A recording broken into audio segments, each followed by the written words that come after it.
When I was a little girl, I loved Volkswagen things. So when I saw the Jeepster, I was like, that's like the best of both worlds. What it could be with the whole off-road scene, I was like, that is the car. So when my dad said, hey, it's time for you to get your first car, you can have any car you want as long as it's four-wheel drive.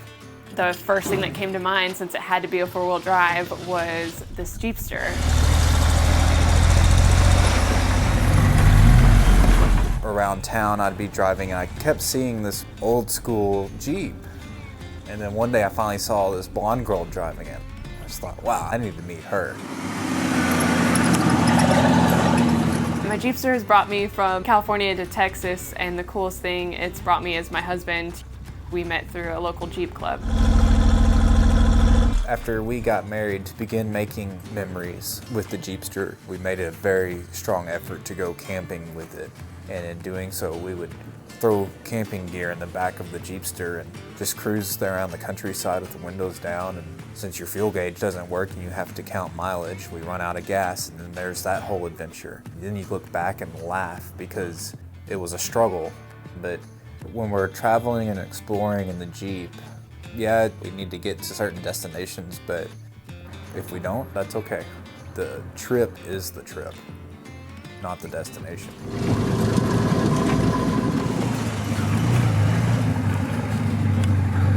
As the Jeepster became drivable and I showed it at different car shows, I started to realize, as an artist in the automotive industry, there is a connection there because of the pinstriping scene and the custom paint scene. I just started to try it on my own as far as pinstriping, and it literally was fate that I fell into the automotive industry. I'm so glad I did, because it is two passions combined now. There's a lot of commonality between working on cars and creating a painting. The initial want to do it, because sometimes that painting, you're so scared to mess it up that you almost sink back into a corner and you don't want to touch it. And then once you start putting the paint on the panel or doing your first brake job or something, you all of a sudden start realizing, like, this is going well. And then you start doing more and you kind of build confidence as you accomplish certain parts of the job.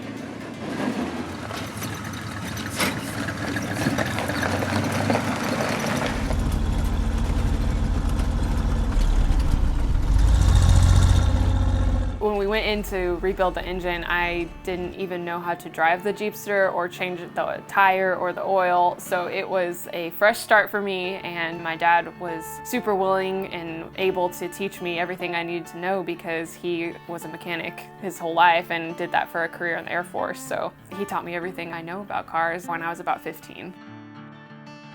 When my parents were diagnosed with their serious health issues, that kind of was right in the thick of building the Jeepster. And so it was tough to come to the realization that maybe Dad couldn't do everything that he wanted to do to help us physically, but he still came out to the shop every day and told us with his words how things needed to be done. And my mom was always so supportive of us continuing through the Jeepster build because it kept our mind off of what was going on, and it gave us a common, calm ground to talk about the serious life issues that were happening. So it definitely brought us together in an unexpected way.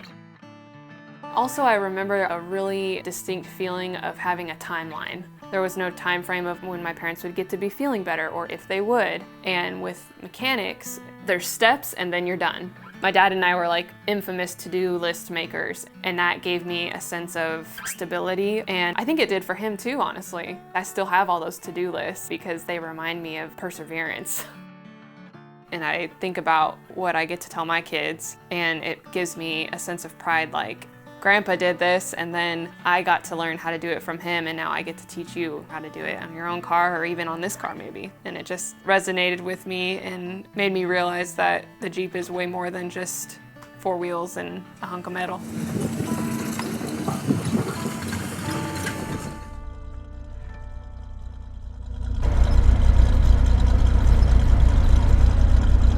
I would never sell this Jeep. I always joked if I ever couldn't drive it, I would just park it out front and plant flowers in it.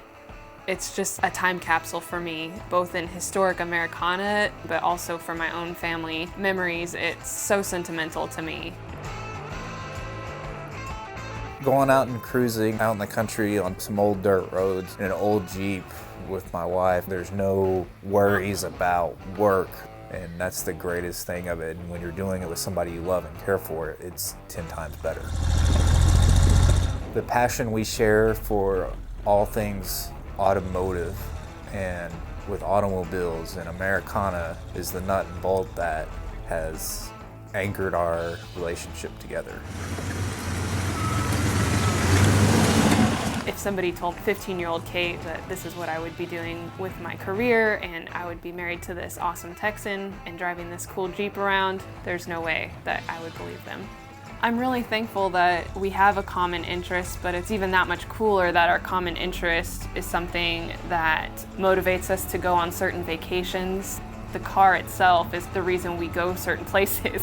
Not so much the destination, but the journey to get there. And so that really is cool to have that same passion as my husband and somebody that I consider my best friend. I'm Morgan Cook. And I'm Kate Cook, and this is why I drive.